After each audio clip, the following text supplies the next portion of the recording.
House event in a series.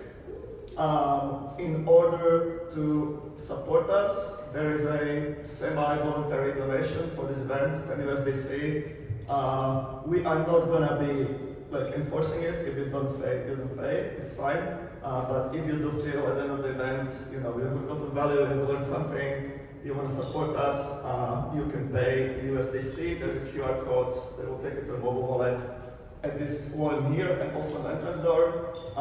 And this money doesn't go in our pocket, it goes towards hosting costs, and also anything left over will go towards our Biohacking house treasury. So we will be buying stuff for further events like here at Italia and potentially even beyond if we want to continue.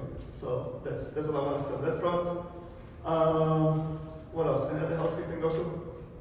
We're good to go. Okay. Have we got both cameras rolling? We do? Yay. Thank you.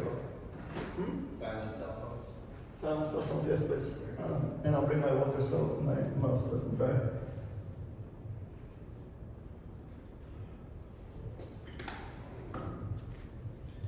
So we've got 3 speakers today. Each one will do a short presentation. The idea is that today we're covering the basics of biohacking 101. I mean, many people will be familiar with a lot of this stuff, but I think it's going to be kind of interesting to get the perspective of 3 different people on that topic, and also you'll get a preview of what everybody is doing specifically. So hopefully that's fun. The first speaker is really special, amazing person, is myself. Okay, that was a joke. Okay, I'll do my best. I'll do my best to keep it interesting. And then we have got 2 more housemates from the Biohacking house. We have got Goku and we have got Jacob. So they'll probably do a better job than myself, but I will try to do the first intro. So yeah, I will get going. And first of all, actually, the way I want to begin, why are we all here? Not here, but at Italia. Immortality! Hey! I was waiting for you. Thank you, sir. So yes, we're all here for immortality. And, I think, yes, immortality is really cool. The way I would visualize immortality, it's kind of like a superpower. But I also think there are a lot of other superpowers that we can also aim for at the same time. And that's not the only one. So who here is familiar with X-Men? Nice. Most people are. So in case you don't know it, it comes from a comic book, and then it's a series of cartoons and movies about these mutants who are basically the next evolution of human, and they all have different special abilities. I always loved this when I was a kid, and it kind of never left me. But why I'm talking about it is there are different X-Men. So there's one who is Wolverine. I think he's the closest to immortality being superpower. So he ages very, very slowly. He can also repair and reverse his damage. So that's very similar to the mechanics of how we understand treating aging right now. So we have that. But we also have a lot of other X-Men with a lot of other kind of abilities. And that interests me as much, or maybe even more than that. And I think a lot of that we can achieve ourselves. So just to bring it back down a little bit on Earth to biohacking. So who knows what's biohacking? Okay. Well, there are multiple definitions. You go with the grind phase, go more with the alchemy, go more with the genetic engineering approach. So there are multiple ones. Just give me with everyone. The usage of technology to enhance human ability in the biological sphere.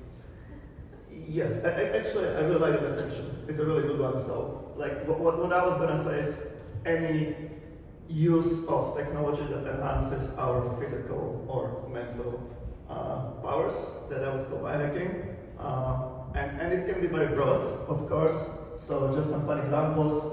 Who knows this gentleman over here? Also involved? No, try again. There's a hint up here. No. So okay. You're kind of on the right wavelength, but it's the opposite direction. So Usain Bolt is a sprinter. This is a marathon runner. So it's Eliud Kipchoge. He's the first man and the only man so far that has run a marathon under 2 hours. So this was his best time. He's an amazing human achievement. And well, okay. And what he has achieved, I think that's he has achieved it thanks to biohacking in a sense. So like, what did he have to do to himself to achieve this? Like, what's the most obvious thing? Special diet, special shoes. I think even simply, who's at sleep? Oh, is this, does he wear a prosthesis at his feet? No. He doesn't wear any prosthetics.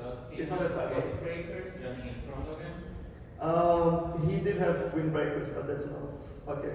That's not where I want to take it. But I think Lawrence had sleep, so that's very good. That's where I want to take it. So something very simple. So like I don't know the details, but I'm pretty sure he has a very orchestrated sleeping regimen that he follows. And like what else would be included? Training. Obviously training. So physical training again, like he's taking to an extreme. He's got a hardcore training routine, but that's a very important part of his biohacking schedule. So sleep, training, what else? Like at least two more things. Yes, diet, nutrition. So definitely he's got a team of people that prescribe him what to eat, how much of which macro, at what times. Is definitely very tightly controlled. So there's diet, and like maybe there's number 4.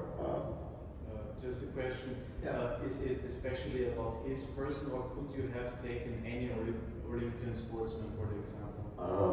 You could have taken any of them, yeah. But okay, anyways, what? Somebody said something here. Supplementation? Supplementation, We don't know that. maybe. I would include it in diet, maybe. But the 4 Training, actually. Someone's yeah. So Fraser said that. So we had training, we had physical training, we had nutrition, and we had sleep. I think the 4th most basic one. Mental health. Yes, exactly. So like mental health, focus, stress resilience. That's the 4 very basic one. He definitely needs to work on. He needs to get himself in the zone before every race. There is like a set of routines probably he performs. So those are the 4 things which are all very analog and very low tech. But if you apply it in such a consistent and powerful way as he did, like you can gain this superhuman ability. You can run a marathon in 2 hours. So it's very powerful. It looks like he does not believe. He's very happy.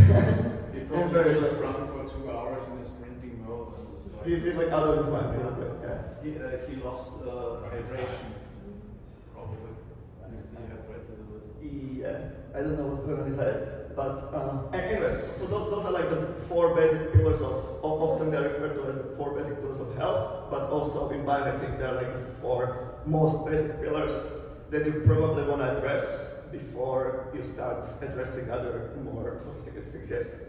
He's from Kenya, right? He is from Kenya. Yeah, Kenya. Yes, there's a Kenyan flag, right? Yes. You know, the genetics there as well. Genetics definitely helps. Do it. This is nothing that he needs to himself. Nobody can win this. But comparing to an average Kenyan, which will not even. Civilization, because otherwise we wouldn't have the road to run on. So definitely there are other factors, and we'll maybe get to some of them later. But like these are the basics, and then I wanted to show you the other end of the spectrum, which is the super high tech end of the biohacking spectrum. So who knows this guy? It's another guy. Yeah, this is the Neuralink monkey. Yes, it's the Neuralink monkey. So it's one of the first beings that have been embedded with Elon Musk's Neuralink brain-computer interface. So what's happening here is playing a game of Pong, just using his brain. So this joystick is disconnected, I think somewhere here. So he has basically acquired like telekinesis. So it's become like, which X-Men is this? Professor X, I think, maybe. Yeah. So he has acquired telekinesis. He can also probably do telepathy. Like if another monkey has a Neuralink, they can probably link up. But that's like an illustration of the super high tech end of the biohacking spectrum. And anything in between, I would classify as biohacking. So like if we go by this broad definitions, then who here has done some kind of biohacking? Like just raise your hands. Okay. few people, a bit less than half. I think when asked at the end of the talk again, more people raise their hands because you will realize that it involves more stuff than you think. But yeah, that's a good start. And then I want to move to talking about the technique that we can use to achieve biohacking. So I just want to spend some time talking about the basic mechanism, which is really, really simple. And I'd like to tie to this diagram. Who knows this diagram here? It's a very famous diagram. Where does this come from? Or what is it? Iteration. Startup. Lean Startup, exactly. So you guys are mostly founders. So it's a famous book, Lean Startup by, who is it? Eric Ries, I think. It's Eric Ries. So it's like kind of the Bible of building startups. And it describes an iteration technique, which is build, measure, learn, and then you repeat over and over again. And in the case of building startups, the goal of this technique is to create a product that people want. And this is the most efficient by far technique you can use to do that. But what I want to show you now is that a very similar technique also applies to biohacking and getting results for yourself. So maybe to make it a bit clear, I would replace the word build with the word experiment. So what you do, experiment, you measure results, you learn from it, and then you just experiment again. So that's one thing. And second, what's very important is the measure part down here in the middle. So what I want to say about that, very famous saying, what gets measured gets managed, and that couldn't be more true when it comes to biohacking. And the reverse also applies. So if you don't measure something, you can't really figure out if your experiment is working or not. When it comes to biohacking, the measure part we often refer to as quantified self. That's kind of a famous term. So it's experiment, quantify, and learn.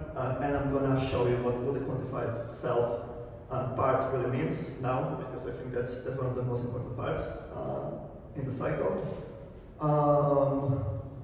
Yeah, again, question, who here has asked quantified self? Okay.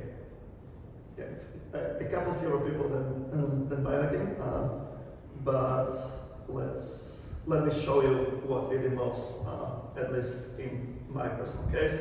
So we all know this guy, this is Brian Johnson. He has got his own protocol, it's called Blueprint. I have spent the past 4 years or so developing my own protocol. I call it Trace. I'm not going to be sharing that protocol to you. I don't think it really matters what I do specifically. I will share some examples, but the message I really want to convey is kind of the opposite of what Brian Johnson is saying. I don't think there is one protocol that applies to everybody. I think the process that I want to teach you is that everything is highly individual and you need to experiment on yourself, get your own data, to figure out what's working and what is not working. Like there will be some things that are very, very general, like yes, if you do moderate exercise 4 times a week, of course it's going to help you achieve higher fitness, but there will be a lot of things that are counterintuitive or that don't work for you, that work for others, and I will show you some of this. So yeah, I will just show my protocol as an example of how we can do this.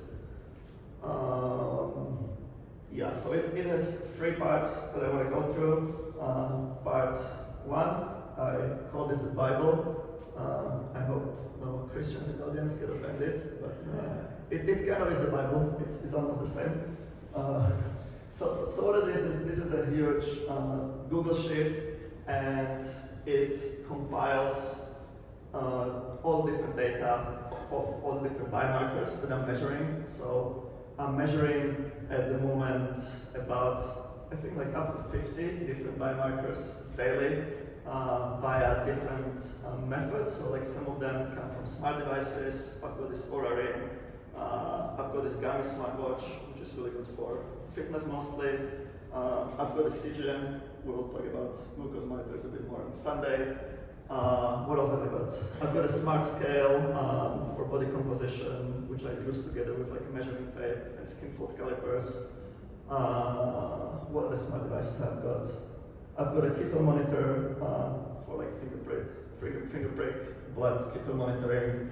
I do some self-tracking, so I've got a MyFitnessPal app where I track everything I eat and I look at the micronutrient breakdowns and the calories, stuff like that. I've got a daily self-tracking app where I log my mood, my energy levels 3 times a day, what supplements, what drugs I take, and like some of the activities that I do. And then I do some blood panels about once a month at current to look at things like testosterone and some other markers as well. And like everything comes into this sheet, into the Bible. Like the way it's organized is kind of simple. So every line is 1 day, and then every column is one biomarker. And like when you see a divider here, that's the space between biomarkers for different devices.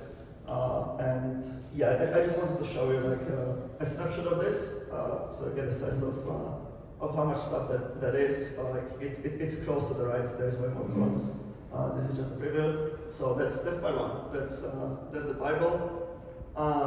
Then this is my part 2, which I call the dashboard. So the way I think about it is just like a pilot would have a dashboard to fly a plane. What does the dashboard do? This dashboard would tell them in real time like the state of the aircraft and what's going on at a glance. So I've tried to create something like that out of the huge chunk of my own data. So in here I'm highlighting some of the biomarkers that I care about the most. And it's linked to the Bible sheet, so it's automatically calculating me average values of those biomarkers over the last 7 days, 30 days, 1 year, and a lifetime average. And then this is just simple conditional formatting, so it turns it more green if it's closer to my ideal value and more red if it's further away from my ideal value. And the reason why I'm doing it this way, that I can see the trend from like the long-term trend to what's happening recently for each of those markers. It's very easy to see. So for example, like my sleep metrics, my sleep duration, sleep score here is like everything is red over the last 7 days, and before it was green. So it's like it's trending in the wrong direction. Something is wrong. I don't know. Maybe it's jet lag. Need to investigate. Well, my average sleep is like duration is 5.39, so that's probably not ideal. So like immediately I can see like this problem needs attention and it needs something. And like the opposite example, surprisingly, like stress is like turning green, so it's like trending down. It's really low. So I don't know why it's going opposite direction, but that's good. And my like mood is also going up. It's like in the right direction. So I can look at things individually, and then I can try to evaluate and figure out like yes, go. What are the bottom red ones like going down from green to yellow to red at the bottom side? Like the fourth and third one, the fifth one, hit it up on the bottom. It goes go to the bottom, the Okay. one row up. Yeah, so what are those two? Oh, those two. Yellow and red.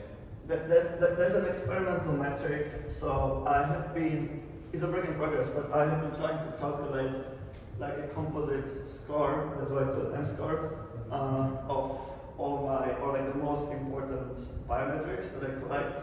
An average, weighted average.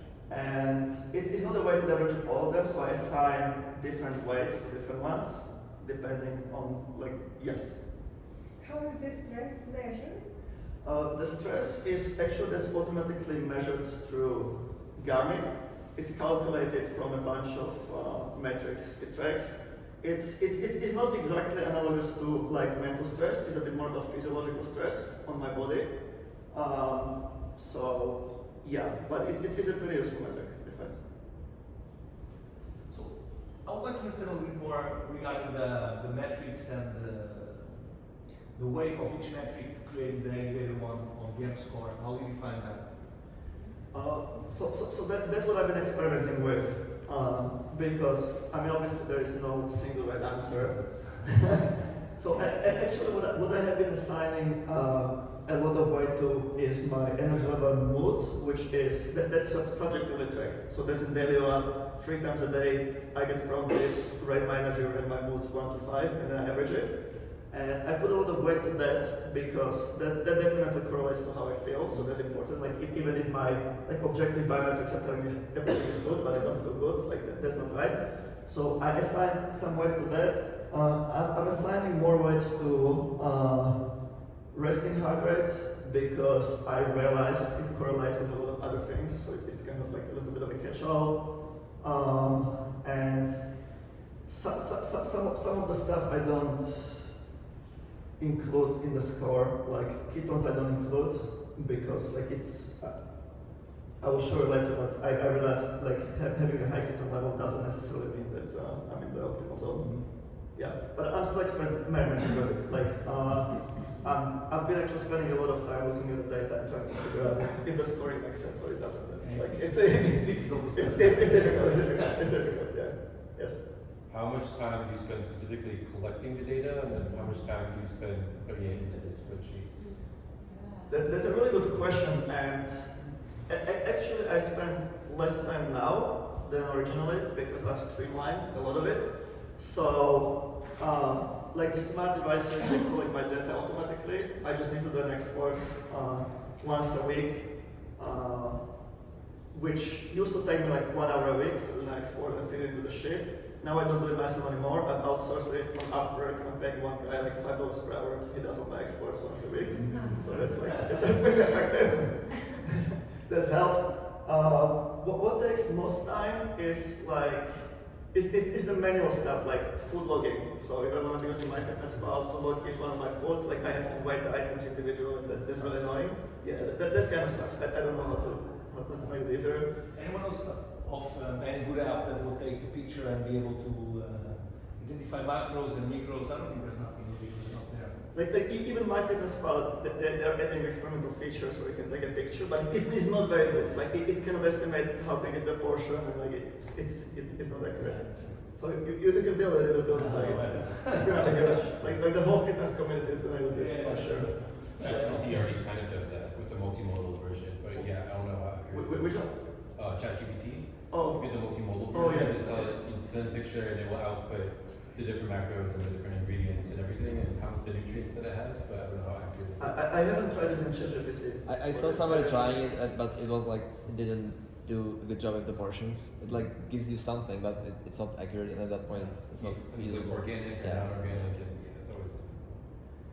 So like yeah. So it varies. Like some of the things are kind of automated and really easy. Some of the things are annoying and manual. But definitely my aim would be to automate as much as I can in the future. But at least now, once I do the imports, like my sheet automatically updates all of these values in real time. So that's I don't need to worry about it. Did you reduce the number of parameters over some years because some parameters didn't lead to any insights? That's a good question. I've kind of been moving in the opposite direction, like adding things. More. Thanks for sharing. I mean, like the things that are automatically tracked through the smart devices, like I don't really worry about reducing, even if I'm not getting too much insight from, because I'm not spending time on it. The things that I do think twice about do I want to track it or not is the stuff that's more time consuming. But like most of this time is really useful. Like the nutrition tracking is very useful. And another question, is it like exponentially more time consuming for every parameter you add because you search for patterns across everyone, or is this just data science for the machine and it doesn't cost additional? It's a really good question. Let me just go to the next slide because you're kind of front running exactly what I was going to talk about now, which is fine. So this is part 3, which I call the revelations. Like you can see there. Love that logo, right? Don't get put off. But basically, this is where we come to the correlation. So what I showed you now, that's kind of data collection with a little bit of insights. But this is where it really gets interesting. This is where I'm trying to figure out. I mean, I cannot discern cause and effect from this just yet, but I can figure out how things are related to each other. So this is just a preview. Like in the actual sheet, I've got like a couple of hundred of correlations set up. So to answer your question, yes, if I do add new variable, actually it's kind of semi-automated. It will almost automatically like try to calculate correlations with everything else, because I've set up formulas for that. So this is a preview of the correlations. It's ranked by magnitude. So and it shows me both positive and negative correlations between different pairs of variables. Let me just make some examples so you can see what this means, because this is kind of confusing, I think. So for example, there is a negative 0.07 correlation between my energy level and the day of the week. So what it means, the further we go into the week, the more my energy dips, which is kind of makes sense. Like I would expect that. But like what's really important to notice here, the magnitude of the correlation is really small. It's 0.07. Like it's not really significant. I couldn't draw any conclusion out of this. And also, I'm trying to be as scientific as possible. So I'm calculating the p-value here, which for those that don't know the language of statistics, it just tells you what's the probability that this correlation is random versus non-random. So like the good standard is normally it shouldn't be over 5%, because over 5% is probably not significant. So like in this case it's 38%, so it's like this correlation I would just disregard is meaningless. And ideally I want the p-value to be even like lower, like under 1% or something like that. And then I have got some really good examples of that. So if I go down the list towards the really high correlations, so the example I like here, it's my blood ketone level and my heart rate variability. So there is a negative 0.88 correlation, which is actually, I'm still trying to figure out if this makes sense, because this is an extremely strong correlation. This is like, it shouldn't be this strong. But what it means in human language is essentially the higher the deeper in ketosis I am as a result of carbohydrate deprivation, the more physiological stress there is on my body, because that's what heart rate variability measures, which is weird. So this is not what most people would probably observe. I think that's the opposite of what Coco observed when he did keto. But for me, it's kind of a clear indicator that keto diet is probably not the most correct diet for me. So I need to explore another one. And this is something I would not have really learned without looking at this data, because subjectively, going by like subjective sensations, I feel kind of the same. I just have like less hungry cravings, so like the net effect seems actually positive, but then like yeah, it's doing something weird to my body. So that's where this data becomes really useful.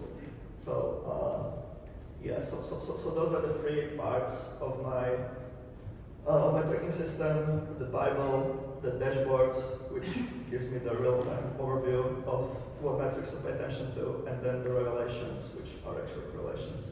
So yeah, and as I said, correlation doesn't necessarily mean causation. So then I need to dig in and run some experiments and figure out like if I could change one variable, like does that other one really change, or yeah, how do things impact one another? So that's my system. I will just show you the last part of this presentation. I just want to give kind of a glimpse of some of my results that I've been able to achieve, or like some of my X-Men superpowers that I've been able to download, because I think that's going to illustrate pretty nicely if this works or if it doesn't. So like this is one that I really like. So I started to run like ultra long distance. This is the first 100-kilometer distance and 5-kilometer vertical elevation race that I did. So there's like the 5-kilometer vertical elevation is like the most difficult part. It's like 1.5 times running from Everest basically to the top. So it took me 23.5 hours to run it, and I think I placed 5th. That was like the first 100 carries that I did. So I was like, yes, okay, this is working.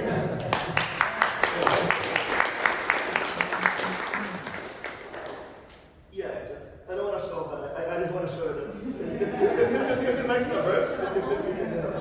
You can achieve stuff. So that was one. Then to show you some more data. After that, more recently, I was like, so I was really skinny when I did this. I was 59 kilos because I had to be. And then I was like, okay, let's bulk up. Let's try to get strong and see how much I can push it. And then I was bulking up. I went from 59 kilos to 84 kilos at the peak. So like the red is my weight. But then I realized actually I gained like 50% muscles, but maybe 50% fat as well. So the yellow line is then my ratio of my waist on my waist to chest. So the lower the ratio, the more I have mass here and less mass here. So it's probably likely mostly muscle. So then like I improved that ratio, like it dropped down drastically. And I think now let it slip a little bit. But yeah, that's another example of how the data shows very nicely the progress I've made here in my body composition. Third thing, this is kind of my favorite thing. So it's slip. So what does this chart show? You're sleeping less. Yes, I'm sleeping less, but so there's a catch. This could be good, this could be bad. So this is my sleep data for the past 4 years. I started sleeping about 7.75 hours per night. Now it's like almost 1 hour less, 6.75.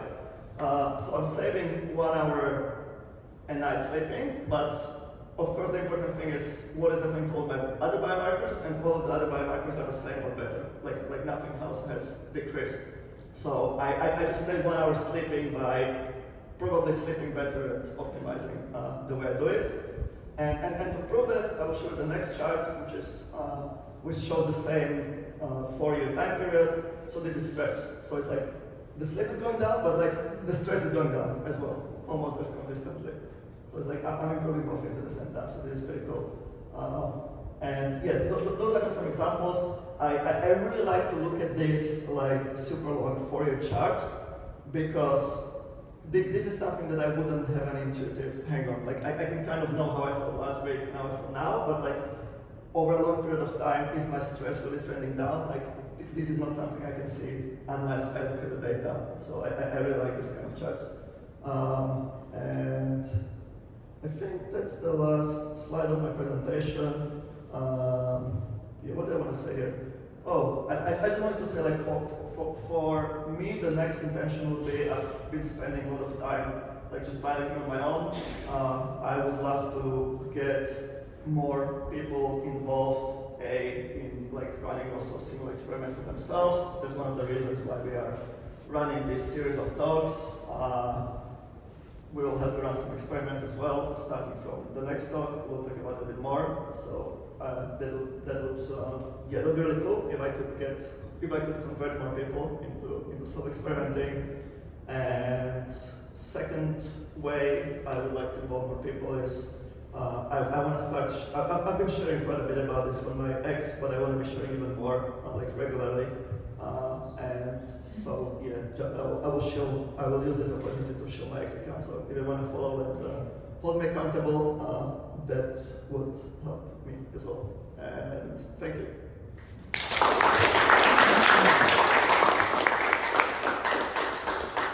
Yes. I have 2 questions. The first is, would you be able to share those spreadsheets to take a look at the biomarkers you use and also the formulas you use to kind of consolidate everything? I'm happy to do that, yes. Okay, just like on the actual data, obviously. I can share all the data. You can see like the number of my night erections, everything else. Second question. And the second one is, I guess this is something to think about. I tried to potentially push into riskier therapies like rapamycin or potentially gene therapies. I haven't tried them yet, but I would like some kind of like test harness with blood draws where it's like, okay, I can like, measure the level of cancer risk or, survival kind of lab as I do these things. I think it's much more important. Is that something that you kind of take a look at or not really? Or I have not tried rapamycin or most prescription drugs. So for a few reasons, like first of all, I wanted to start with the basics, and I find the basics, like at least initially, they have much more impact than going into drugs and supplements. Although like then there is a point at which you need to start going deeper. So maybe I will look into that. It's also, like the trick is, if you're studying those kind of things, you need to know like which biomarkers to look at. If you do the blood panel, like there's a lot of things that can impact it. So you want to make sure that you have you have become somewhat proficient at knowing what's what before you do that. And second, I think what I wanted to illustrate with all of this, which is kind of important, that yes, you can do gene therapies and whatnot, and you can spend $2 million like Brian Johnson, but you don't have to. You can do also really simple, basic, affordable things, which is 98% of what I've been doing, and you can still achieve some very cool results. Yeah, are you just tracking diets like that, or tracking supplements you take? Do you do A/B testing with supplements, take them in from now, see how it changes things from now? Yeah, so I do monthly blood draws, and I was looking at some things specifically, I was looking at testosterone and I was trying to optimize that, and I was quite successful. Most supplements, unless it's prescription drugs, at least for me, it wouldn't show that immediately I wouldn't have that much effect on my blood, but I think Goku will have different experiences to share. Maybe, right? I'll share. Okay, but he'll go next. You'll see. I have also two questions. So one is, where do you estimate, based on your protocol, the price of the, let's say, starter pack for somebody who is new and wants to get into it? And then the second part would be in your experience, is there a bottleneck or something that makes you go oh, I wish this was automatic, or if this was easier to do, something that when you travel it takes a lot of your time, it's an obstacle? Very good question. So first of all, very important, the starter price is zero, exactly zero. So that's why I mentioned the big four, which are the most impactful things. All of them you can optimize, maybe not 100% optimize, but 85% optimize for zero cost. And you should definitely start there. And now I'm spending maybe not that much. I'm spending $200 a month or a bit less, and it's also because some of it is experimentation costs, I'll be testing supplements that then I will discontinue. So I could be spending still almost zero, and I could be having very good results.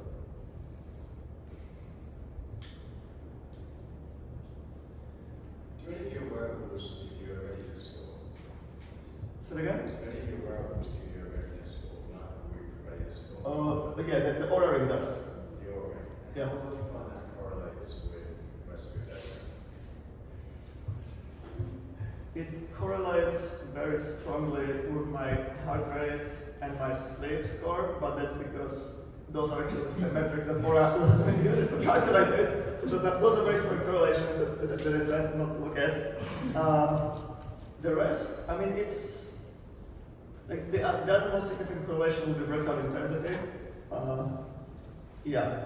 So if I do a 10K run in zone 4 over the weekend as training, then it will probably take a couple of days for the readiness score to go back to normal, which is not necessarily a bad thing, but in the immediate term it will show.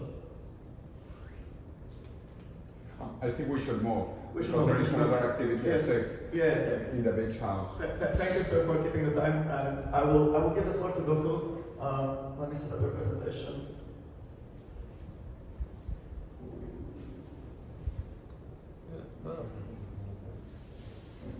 Yeah, there might be some stuff that I don't want to show on the screen. By your first.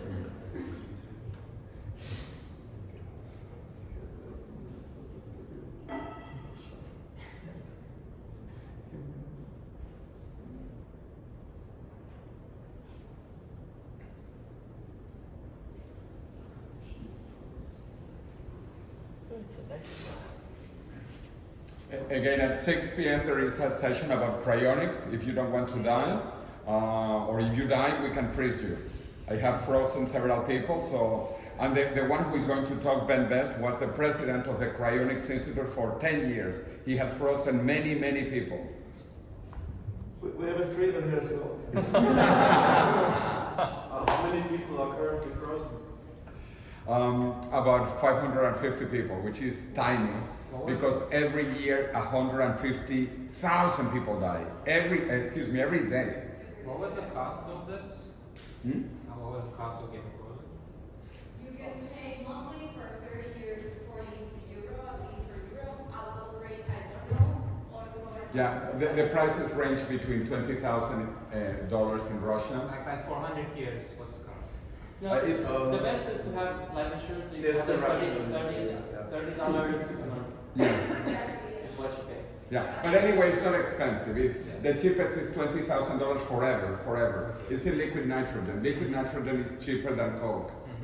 Like $30 a month until you die. Like, you know, after a month you just pay $30 and you're set. It is life insurance you pay out. Yeah, but that's if you die with the life insurance, and that doesn't happen to many people. Most of us will live over 80 years, and then life insurance doesn't cover you. You can get life insurance that covers you for life. More complicated. Mhm. So anyway, that is at 6 p.m. Do you guys know how to make this full screen? Who has been there like Is that in this is what Can you fit to that? There was a read mode, maybe? Something like that. doesn't matter. It's okay. Yeah, it's okay.